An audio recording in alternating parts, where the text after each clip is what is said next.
I don't understand. Why do you have to only care about Falcon when he's wearing stars and stripes instead of his own colors and his own identity that he's had for over 30 years? You obviously don't know him.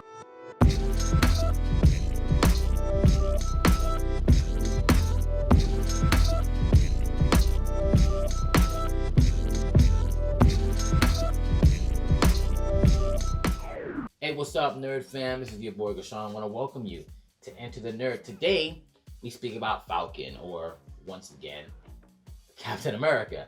Now, they decided to return him back to this, and of course, the story is going to be about him being a black Captain America, which was funny because that's exactly what the story was years ago, which is absolutely nuts to me because Sam Wilson or Falcon has had tons of stories, 30 years worth of stories as Falcon, which are awesome. Now, here's the thing. Most people will look at this and say, oh, this is an upgrade because he was Captain America's sidekick before. But if you actually read those stories, you understand he was not just a sidekick. He was his partner. And even the people around had respect for Falcon. But how come you don't? So let's get into a couple of things about Falcon so maybe you'll have a little bit more respect at the end of this video. Start with his origin, right? He's the son of two reverends, I believe, right? I believe his mom was also involved in the church. He had like a brother and a sister. His father, I believe, died because he was trying to stop a fight outside and he got shot. And his mom died as well, I believe. Here's the thing. He grew up to be his gangster name, Snap Wilson. A lot of people don't like that for some reason, but it is what it is. People can start off one way and end up another. And I think that's a really good thing about him. He goes to the military eventually, and he meets Steve on an island. At the time, Red Skull uses the Cosmic Cube to not only give Sam Wilson his powers with like Red Wing, but also to swap bodies with Steve Rogers. So Red Skull's actually in Steve's body and vice versa, right?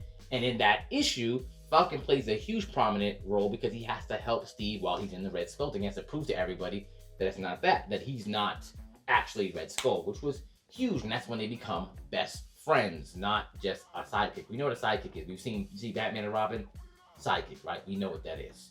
Now, there are other storylines that are really cool that showcase their bond and how they work as a team. One of my favorites is actually the Mad Bomb storyline, where literally there's a bomb that drives people mad. And they both have to search for it, search for the makers of it, and even undergo this like mental shielding just to make sure that bomb doesn't affect them. And in that run, they use Sam and Steve's relationship to even flesh out certain things when it comes to race relations. Because understand, this comic was made in like 1968. So no, things were not perfect, and there were plenty of social issues at that time. Yet, there were plenty of nuanced conversations to be had between Steve and Sam, because Steve was very ideal, like, oh, America's gotten better, like, I don't think my family owns slaves and stuff like that. And obviously, Sam has a different living experience living in 1968 in America. And he's telling him, like, I get what you're saying, I know what you want, but things are not perfect. As I walk outside and things are a little different for me. And for the context of the time, that makes perfect sense, right? That's why it was cool to see the dynamic. But the people who were in S.H.I.E.L.D. and stuff like that didn't treat Sam different. They were still, there's actually a clip where they're like, oh, these are two of the best heroes in the world, and not just one. And there'll be plenty of times in the comic where they would take turns taking the lead, whipping a whole bunch of people's asses. Like one time, Captain America's like, you handle these guys, I'm gonna handle these 10. And then there's like another panel where you see Falcon doing the exact opposite. But it's cool, their dynamic, because one is just meant to keep the other one grounded in different ways, because sometimes Sam could be very impatient because he goes from being a realist to a pessimist sometimes. And once again, like I told you before, Steve could just be super ideal and not necessarily see reality in front of him. So they play a very good counterbalance with each other, that's excellent. You see that in other stories. I believe even the Nomad story, where Steve Rogers becomes disillusioned with the title of Captain America, which is very, very important, because obviously that's something that he's always been trying to define by his ideals. And I believe when he had a replacement, Captain America trained the replacement, and the replacement was killed by the Red Skull. Falcon trained the replacement, and it was killed by the Red Skull. Pardon me, I think I had a tongue twister there. But he also stepped in for Captain America once. He did do this before, but he was like, "This is your role. Like, this is what you're meant to do. I am great as Falcon." He accepted his identity. And yes, not only did he face these big threats later on, but then he also still stayed local in his community to make sure he fixed up Harlem, because that's where he's from, Harlem, not Louisiana, where they made him from in the MCU, which is something that I really don't like about the MCU, is they really do make him like a sidekick in that, and he really doesn't mean much until his own series where he's struggling on whether he should take the shield or not. So they also reinforce this negative image of him by not really making him stand on his own until he's wearing stars and stripes, which doesn't really make much sense, seeing as how there is over 3 decades of history of him with great stories. Now, also, I believe they, like, once again, in the 70s, when they wanted him to join the Avengers, he didn't want to. It was literally an affirmative action thing. So once again, timely, and I believe he resigned because of that. There was also a story like that later on with Henry Gyrich, who was like, pretty much wanted to make him a token. Everybody was like, "What the hell, dude?" All right, so they do, once again, comics do deal with social and political issues, but it becomes nuanced, because it's not like everyone of a certain skin color at some point behaved all the same way, but now it is like that, but at some time it wasn't. Now, it's also cool, another storyline that I really liked. There was one, I think it's like in 2004, 2005, where it was Captain America and the Falcon, another one, like a later one, where there was 3 different stories. It was like American Psycho, which was what it revolved around was there was pretty much almost a revised version of the U.S. agent storyline, where another guy who was using a different version of a super soldier serum was doing what he thought Captain America should do.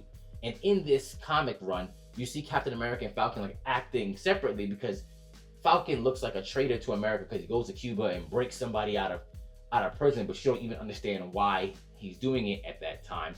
But it's for good reason, and Captain America trusts him. He's like, "Guys, that's my friend, but I need to know what's going on with this." They butt heads because obviously Falcon is like, "Look, I don't have to ask you. I have to run everything by you. I know we're partners, but you got to be able to trust me."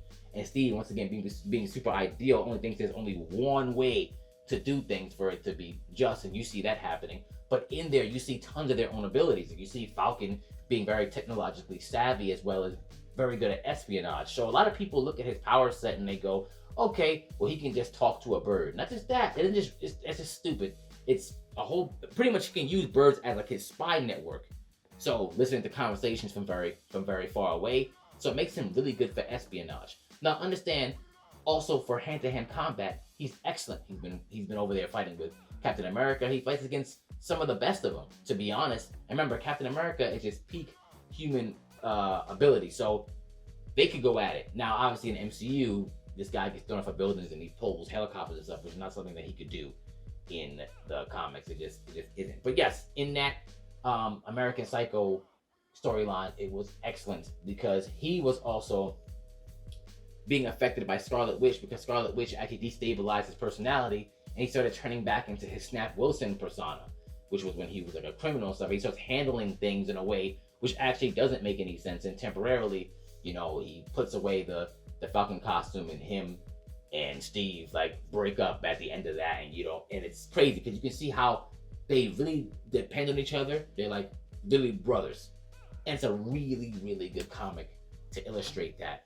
And there's definitely been several other comics, even like Secret Empire, I believe, is another one where Captain America has to like clear his name, and Falcon has to be the one to help him do it. There's also when they fought Spider-Man, like Falcon went after him by himself because they thought that Spider-Man was being a public menace and stuff like that. There's so many things where Falcon is just doing things on his own. And I honestly think that people should read more about it before just cheering him on in another costume, because it takes away from all this. Because they never even talked about this. I feel like when they did this whole Falcon and Winter Soldier, I thought this would have been a really good time to really flesh him out. And it looked like they were getting there, but they just really want to shove him back in. They wanted to have him with the shield, and now he's back in it. in the comics, I guess, to take advantage of what's about to happen on screen. So I get the monetary value of it. But once again, Falcon is one of the first African American. Actually, he is the first African American character in Marvel. And then Luke Cage is the first one to get his own comic, but he's the first. So there's something very special about that name. So we need to put some type of respect on it, not, no pun intended, but seriously. Instead of just always having Falcon being Captain America, really learn about it. And yeah, some people think the costume is goofy and stuff like that, and they have different versions of it where it's like red and black, which is awesome. And even the wings aren't just like flapping wings like that. They have like this cool Black Panther made technology or Wakanda made technology where it's like a moving hologram, which is awesome. So there's really cool ways to make this rather than that weird military suit that he had in the movie, which I thought was kind of whack. There was even I almost forgot about that. There was even a storyline where in an alternate reality, there were these girls who pretty much looked up to that version of him, and their father killed him, and they became like these, instead of like Falcon twins, which is something that they could have done here, right? I don't know. There's a lot of cool stuff that they could have done with his own persona. Now, just Captain America, I guess, right? Let me know what you think. Into the Nerd.